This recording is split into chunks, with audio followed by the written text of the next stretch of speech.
C'est laid. Rudy! Oui, Félicien. Dis, c'est vraiment dégueulasse, il n'y a rien qui va ici.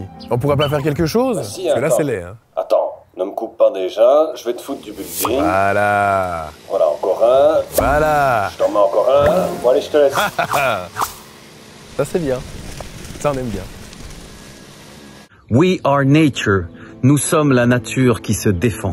Pour le climat et la biodiversité à Bruxelles, exigeons un moratoire sur la destruction des espaces naturels. Le temps des catastrophes écologiques est arrivé, celui de l'adaptation et du changement de société aussi. Bruxelles ne respecte pas ses engagements climatiques et la région est en train de tuer ses derniers espaces naturels et ses sols vivants. Frijosaphat, Mare Wils, Tenreuken, Donderberg, Hippodrome de Boisfort et tant d'autres.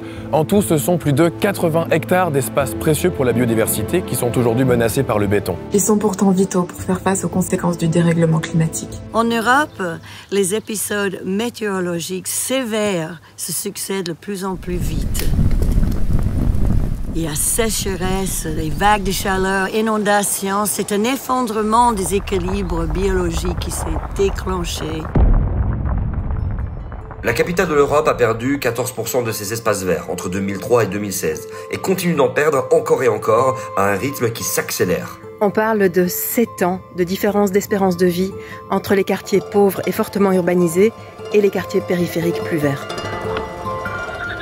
Ici, au Mare Wils, on a recensé pas moins de 341 espèces différentes, dont 95 d'oiseaux, 16 d'hyménoptères, dont les abeilles, et 22 d'odonates, dont pas mal de libellules. Le Meilemerch abrite une des rares colonies de corbeaux-freux à Bruxelles. Il est aussi connu pour être le dernier lieu de reproduction de la chouette chevêche. On y croise des chevreuils, 7 espèces de chauves-souris et 32 de papillons diurnes. Aujourd'hui, le site est partiellement menacé par un projet d'installation de parcs de PME et par la construction du nouveau bâtiment de Cienzano.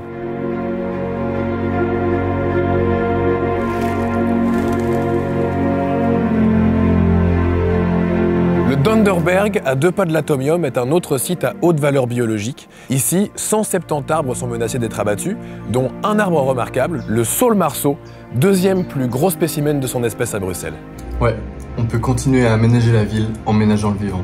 On peut créer une ville vivante et vivable, solidaire pour toutes et tous.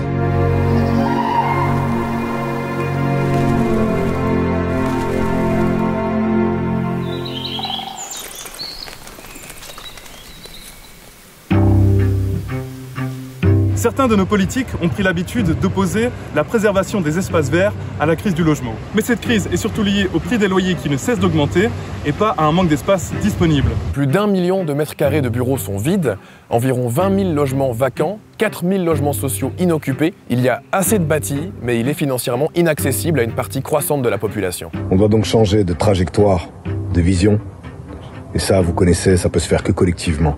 L'association We Are Nature a donc décidé de lancer une procédure devant les tribunaux. Le 16 juin 2023, l'ASBL wearenature.brussels a envoyé une lettre de mise en demeure aux ministres régionaux chargés de l'aménagement du territoire, de l'urbanisme et de l'environnement pour leur demander de tenir leurs engagements et les obligations de la région. Le gouvernement est appelé à approuver cette demande, à défaut de quoi We Are Nature l'assignera en justice. Alors vous aussi soutenez cette mobilisation en partageant massivement cette vidéo sur vos réseaux et en signant la pétition sur le site wearenature.brussels et puis en parlant de tous ces enjeux autour de vous, bien évidemment.